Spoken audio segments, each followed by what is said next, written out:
যে আমার বিশ্বাস ভাঙলো সে অনেক বিশ্বস্ত ছিল, যে হৃদয়ে আঘাত করলো সে এই হৃদয়ে ছিল, যে আমার ভালো থাকাটা কেড়ে নিল তাকে ভালো রাখাটাই আমার উদ্দেশ্য ছিল। আমি তোমাকে বিশ্বাস করেছিলাম, রেখেছিলাম এই হৃদয়ে, বেঁধেছিলাম ছোট্ট একটা ঘর।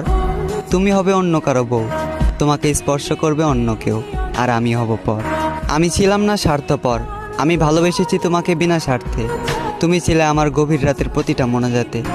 আমি প্রতিশোধ নেব না, কারণ তুমি আমার শত্রু ছিলে না। আমি দেব না অভিশাপ, করব না অভিশাপে অভিশপ্ত। মন থেকে ভালোবেসেছি, তাই মেনে নিয়েছি।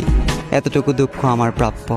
ভয়ঙ্কর ছিল তোমার আচরণ, ভয়ঙ্কর ছিল তোমার শেষের পরিবর্তন। তুমি আমাকে নিয়ে খেলা করেছ, আর আমার ভালোবাসাটা ছিল তোমার কাছে পুতুল খেলার মতন, যে খেলায় তোমার হলো জিত আর আমার হলো মরণ।